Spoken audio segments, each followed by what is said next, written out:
Como o Império Romano realmente acabou. Olá, muito bem-vindos ao nosso canal Últimas Notícias e no vídeo de hoje nós vamos aí falar de um tema super interessante que é o Império Romano.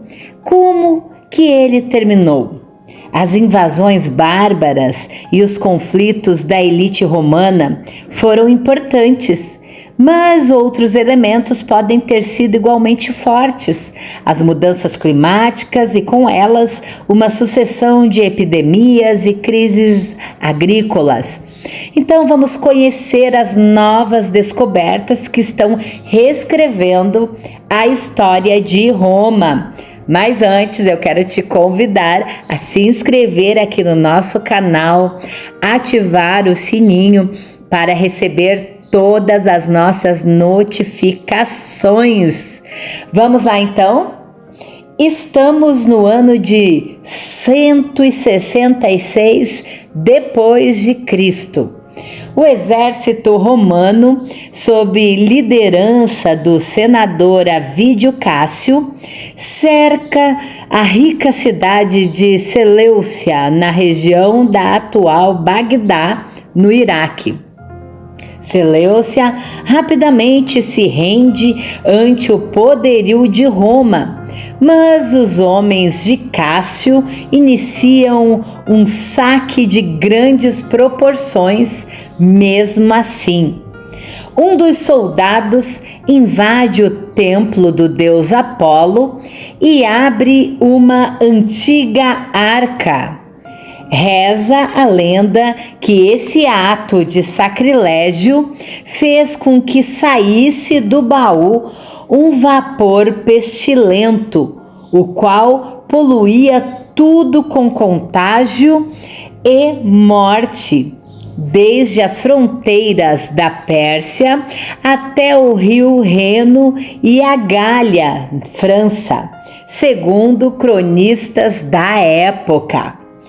Assim, teria começado a peste antonina, provavelmente uma pandemia de varíola que correu o mundo antigo e teria exterminado 7 milhões de pessoas, ou 10% da população do Império Romano na época. E também, neste mesmo período, o estado mais populoso e poderoso do planeta. Jogar a culpa na tragédia, no desrespeito a Apolo, casava bem com a cultura greco-romana. Uma epidemia devastadora causada por um sacrilégio contra esse mesmo Deus é justamente a cena de abertura do mais famoso best-seller dessa cultura, a Ilíada, poema épico atribuído ao grego Homero. Mas essa associação não é inteiramente fictícia. Ela pode ter base concreta. Novos estudos sobre os micróbios e o clima do passado têm revelado que os romanos tiveram de enfrentar forças ainda mais insidiosas e destrutivas que os deuses do Olimpo. Além dessa primeira pandemia que realmente ocorreu, o Império Romano sofreu com mudanças climáticas e, ironicamente, foi vítima do seu próprio sucesso, que o levara a regiões mais distantes da Ásia e da África, mas acabou tornando Roma vulnerável a uma sucessão de golpes do destino que levaram seu poderio à fragmentação e ao desaparecimento. Essa nova visão sobre o declínio e a queda do Império Romano não descarta, é claro, a relevância dos inimigos externos, principalmente os chamados bárbaros, em geral tribos guerreiras que falavam línguas germânicas, como as ancestrais do alemão e do inglês de hoje.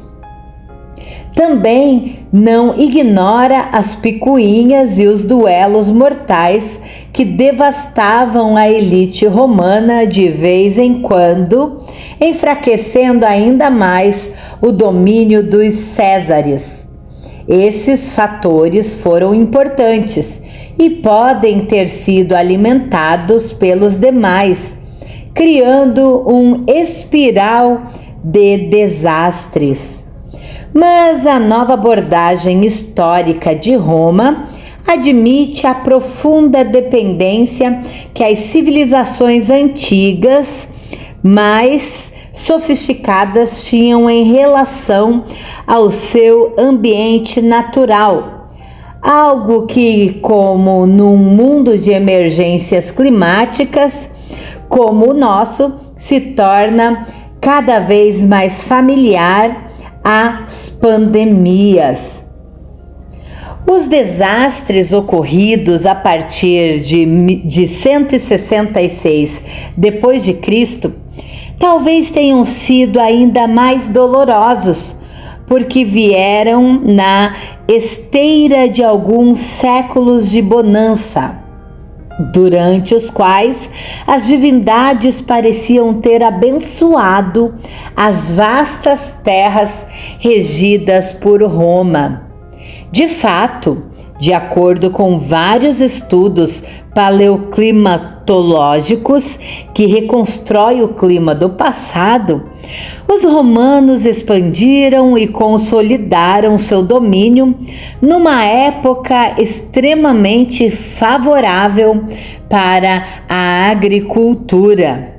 Esse período foi tão bom que recebeu a designação oficial de ótimo.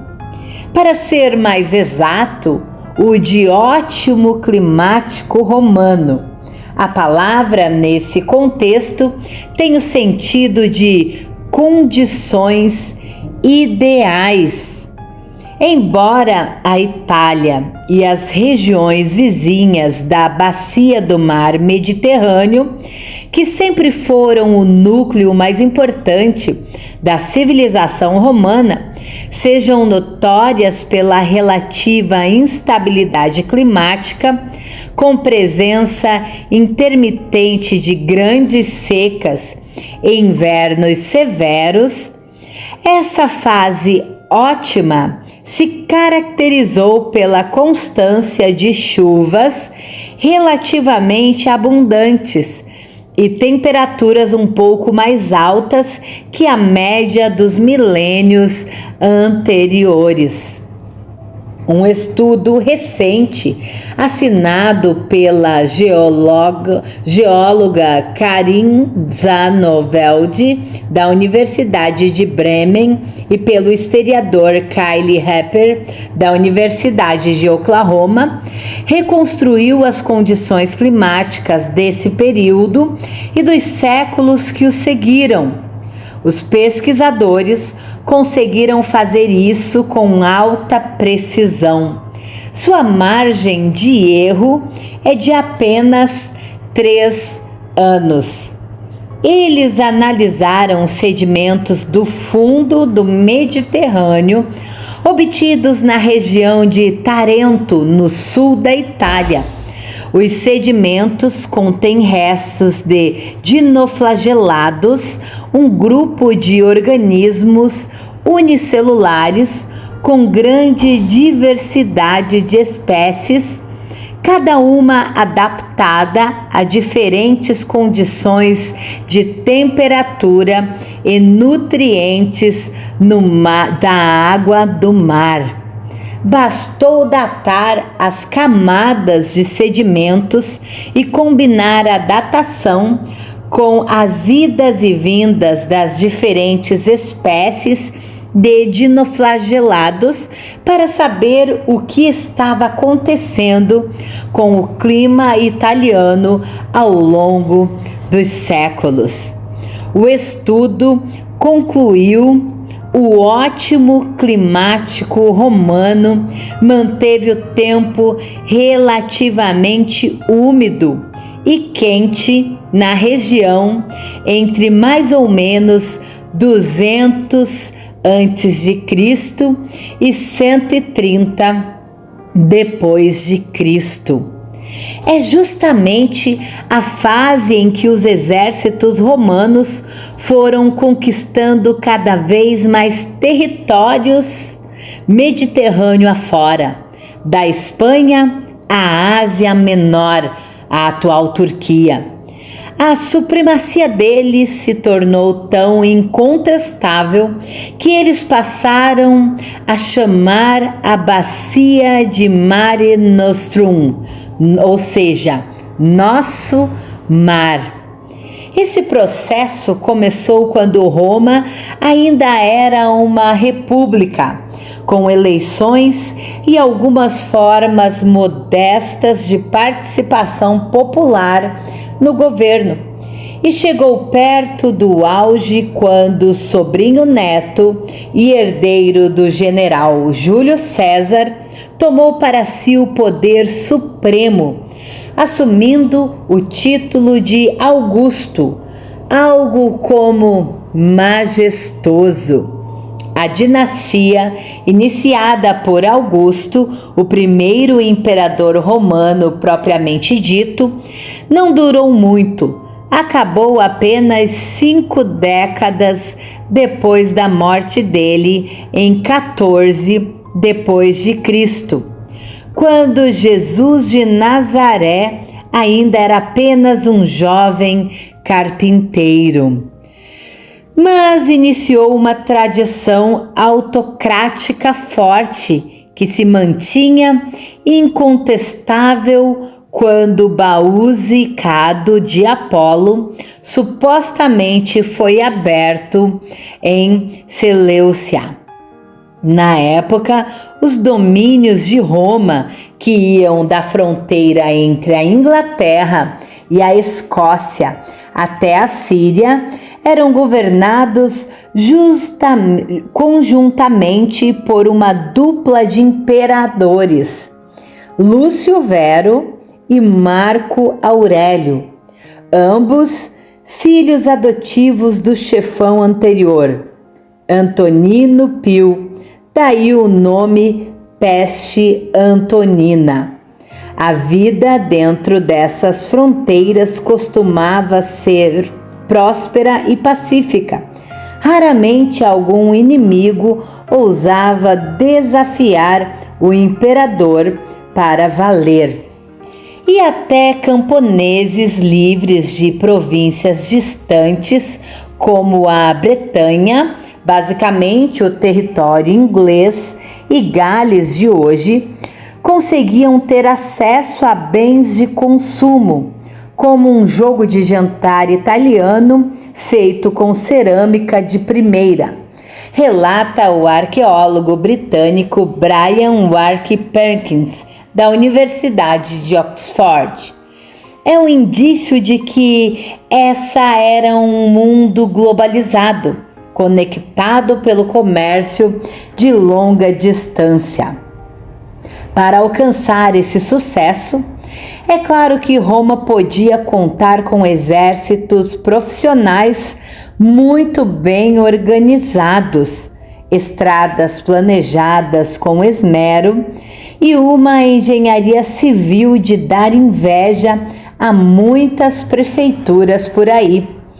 Mas a verdadeira base do mundo romano, assim como a de quase qualquer outra civilização antiga, era a produtividade agrícola e as condições climáticas ideais até 130 depois de Cristo, junto com o crescimento de uma espécie de agronegócio turbinado por trabalho escravo em grandes fazendas, favoreceram uma explosão do cultivo de cereais e, em especial, o trigo e a cevada. era o suficiente para abastecer com regularidade centenas de milhares de soldados estacionados nas fronteiras do império, ou para oferecer de graça trigo, mais tarde pão, azeite e até carne de porco a cerca de 200 mil moradores da região metropolitana de Roma. Um feito realmente impressionante. Mas as lavouras da antiguidade eram muito frágeis, com menos recursos tecnológicos do que a agricultura do século XXI.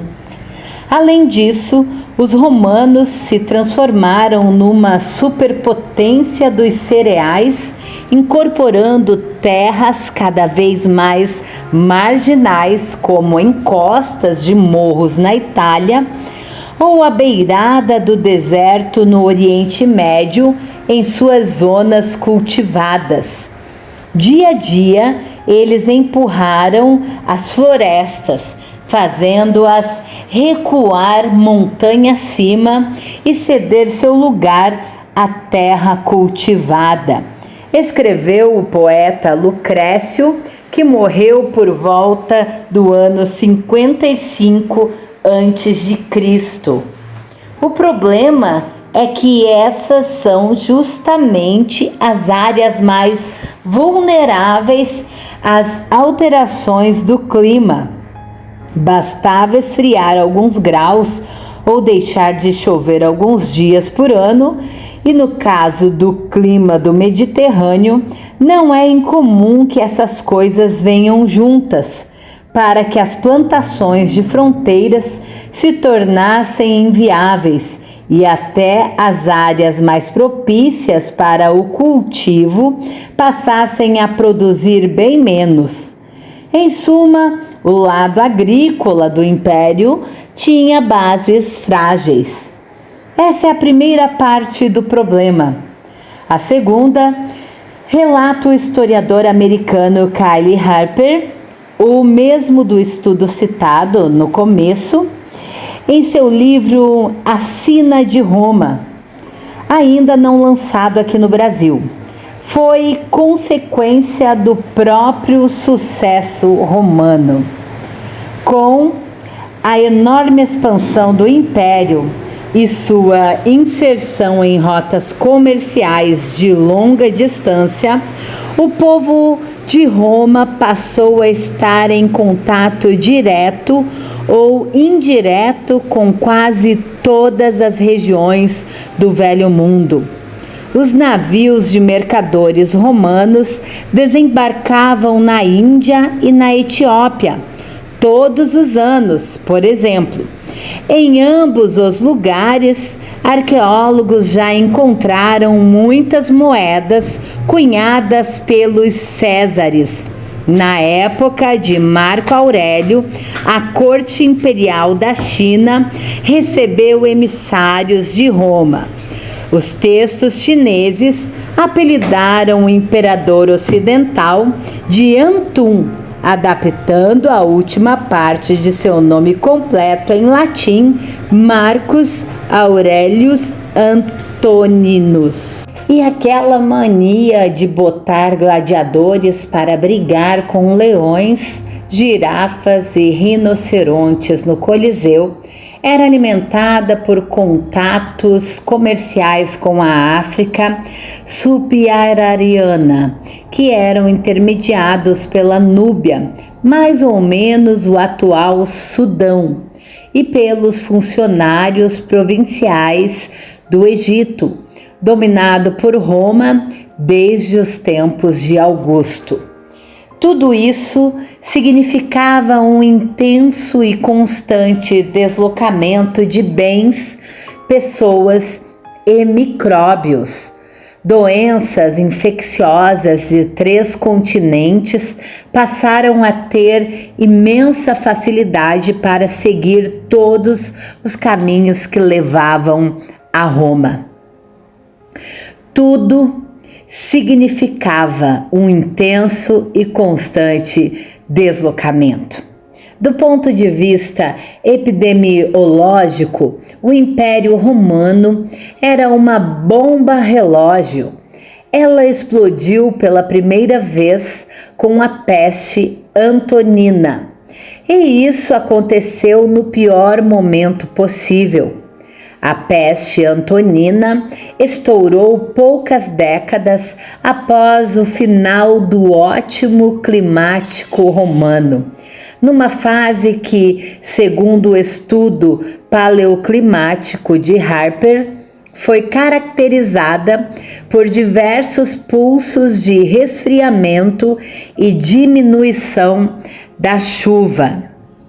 A sociedade romana já enfrentava uma crise na produção e distribuição de alimentos quando o vírus da varíola, talvez vindo de mamíferos africanos, chegou ao império.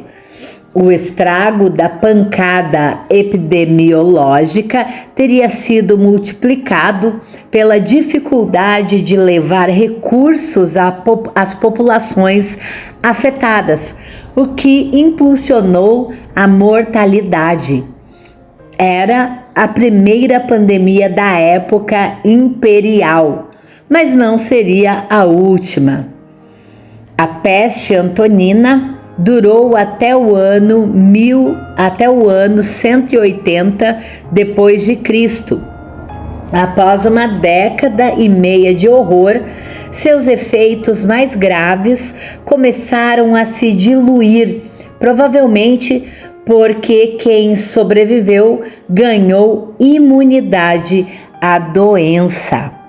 A dinastia de Marco Aurélio chegou ao fim, mas uma nova família de imperadores conseguiu se instalar no poder sem muitas mudanças na maneira como o império costumava ser governado. Não foi exatamente fácil, mas as instituições romanas aguentaram esse primeiro tranco. A coisa mudou significativamente de figura. Porém, no século seguinte, mais uma vez, os sedimentos marinhos de Tarento registram uma queda abrupta da temperatura e da umidade, que começa por volta do ano 245 depois de Cristo. E se prolonga por pelo menos 3 décadas. Aí, no ano 249 depois de Cristo, surge outra pandemia que devasta a população imperial. A doença ficou conhecida como peste de Cipriano por causa do santo de mesmo nome, então bispo da cidade de Cartago, atual Tunísia. Cipriano foi um dos responsáveis por registrar a chegada da moléstia. Há grandes dúvidas sobre o causador da pandemia, mas uma possibilidade é que se tratasse de um parente do atual vírus Ebola, por causa da presença de sintomas hemorrágicos severos.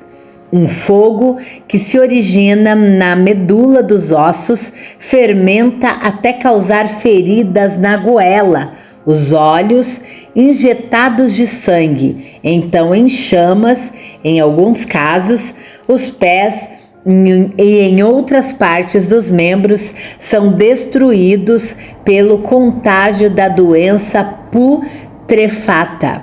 Descreve Cipriano em um dos seus sermões. A peste de Cipriano durou até 262 depois de Cristo e causou enorme destruição. Não há dados confiáveis sobre os números de vítimas, mas estima-se que no pior momento da epidemia ela tenha matado 5.000 pessoas por dia em Roma. teria superado, por exemplo, o pior momento da Covid-19 no Brasil, que chegou a 4.211 óbitos por dia.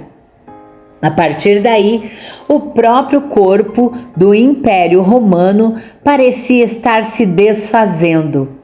Iniciou-se a chamada Crise do Terceiro Século, no qual dezenas de imperadores se revezaram no trono em reinados de curta duração. O território imperial se fragmentou em 3 partes: o Império Gálico, que englobava a Bretanha e a Gália, o Império Palmireno, que correspondia ao Oriente Médio romano, incluindo o Egito e um resto dos domínios originais, ainda com sede na Itália. Em mais uma correlação bastante sugestiva, a crise do terceiro século só começa a se resolver mais ou menos na mesma época, a década de 270 depois de Cristo, em que o clima vai ficando mais ameno, embora nem de longe tão favorável quanto no auge do Império. Generais oriundos de famílias modestas da atual Europa Oriental passam a tomar o poder e reunificam os territórios romanos. Considera-se que esse processo é concluído durante o governo de Diocleciano, nascido na atual Croácia, que se tornou imperador no ano 284. O império de Diocleciano e seus sucessores, porém, era bem diferente do de Augusto ou de Marco Aurélio. Por um lado, ele expandiu maciçamente a burocracia e o exército, aumentando o tamanho do Estado romano, que antes era menos do que mínimo para os padrões contemporâneos. Para se ter uma ideia, nem funcionários para lidar com coleta de impostos e obras públicas Roma tinha antes de Diocleciano. Era quase tudo terceirizado para as cidades e províncias dominadas ou para o setor privado. Calcula-se que apenas cerca de 1.000 pessoas fossem funcionários de carreira civis do Império nos séculos I e II depois de Cristo. Diocleciano e seus sucessores ampliam a burocracia civil para um total entre 50.000 e 100.000 funcionários. Ao mesmo tempo, o imperador se tornou um governante ainda mais absoluto, com posição muito acima dos demais mortais. Todos tinham de se prostrar na presença dele. A coisa parecia estar dando certo. De Diocleciano em diante, Roma passou por quase um século de relativa prosperidade. As mudanças ambientais, porém, já preparavam outra cilada para o império. Há indícios de que por volta de 350 depois de Cristo, condições climáticas desfavoráveis na Ásia Central empurraram um grupo de ferozes cavaleiros para o oeste, conhecido como hunos e descritos por Harper como refugiados climáticos armados e a cavalo. Eles se lançaram contra os godos, grupos germânicos que moravam perto da fronteira romana do Danúbio. Os godos, por sua vez, para escapar dessa ameaça, pediam para ser acolhidos pelo império. Diversas medidas desastradas de funcionários imperiais, inclusive maus tratos e tentativas de escravizar os godos acabaram levando a uma batalha entre eles e os romanos em Adrianópolis, na atual parte europeia da Turquia, no ano de 378. Até 20.000 soldados de Roma teriam morrido nessa derrota para os germânicos, incluindo o imperador Flávio Júlio Valente, que governava a metade oriental do império. Para aceitar um tratado de paz, os godos ganharam o direito de se instalar dentro do território imperial de forma semi-independente, como se fossem donos de pequenos feudos. Depois disso, a parte ocidental do território romano nunca mais conseguiu controlar totalmente a entrada de bárbaros germânicos. Do ano 400 em diante, cada vez mais tribos passaram a chegar sem ser convidadas, criando seus próprios domínios, ainda que, no papel, dissessem ser vassalas do imperador. No fim das contas, os verdadeiros senhores da região passaram a ser os reis bárbaros, e o Império Romano do Ocidente deixou de existir em 476 d.C., quando um desses senhores da guerra depôs o último imperador, Rômulo Augustulo. A metade oriental do império, com sede em Constantinopla, atual Istambul, resistiu melhor ao avanço dos bárbaros. Era mais rica, mais populosa e com uma capital fortemente defendida por novas e sofisticadas muralhas e pelo mar.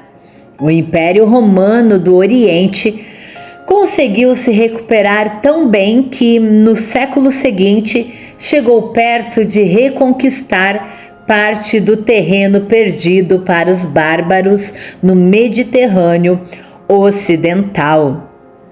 O arquiteto do contra-ataque atendia pelo nome de Justiniano e era mais um membro daquelas famílias militares da periferia imperial. Ele nasceu na atual Macedônia do Norte. A partir do ano 533, os generais de Justiniano reconquistaram boa parte dos antigos territórios romanos no norte da África, com exceção do Egito, que nunca chegou a sair das mãos do império. Derrotaram ainda os godos, que tinham transformado a Itália em seu reino, e chegaram até a estabelecer uma província no sul da Espanha.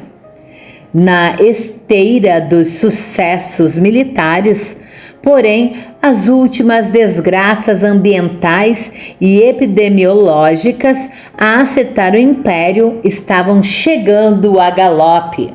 Foi primeiro o ano sem verão, de 536, provavelmente causado por diversas erupções vulcânicas maciças simultâneas que escureceram os céus e ajudaram a resfriar a temperatura do planeta. Esse processo deflagrou o que se costuma chamar de pequena idade do gelo da Antiguidade Tardia, que durou até o fim do século, com duros efeitos sobre as colheitas e a alimentação na Eurásia. Mas a maior pancada veio poucos anos depois. Tudo indica que o resfriamento afetou populações de roedores selvagens asiáticos, que eram o reservatório natural da bactéria Yersinia pestis. Trata-se da causadora da peste bubônica. o mesmo micróbio que causaria a peste negra séculos mais tarde. Mas antes, ela provocou a peste de Justiniano, que devastou boa parte do Velho Mundo entre os anos 541 e 549. Calcula-se que metade dos 700 mil habitantes de Constantinopla morreram da doença, e o micróbio chegou até mesmo a vilarejos isolados do interior da Inglaterra, que, ocupada por invasores germânicos, já tinha deixado de ser Bretanha. Essa devastação, e não a queda do Império Romano do Ocidente, talvez seja o melhor marco para o início do que costumamos chamar de Idade Média. Justiniano sobreviveu à peste, mas ele e seus sucessores tiveram de recuar em grande parte do projeto de retomada imperial, e Constantinopla nunca mais foi tão poderosa. Era o fim do sonho romano e de dominação global.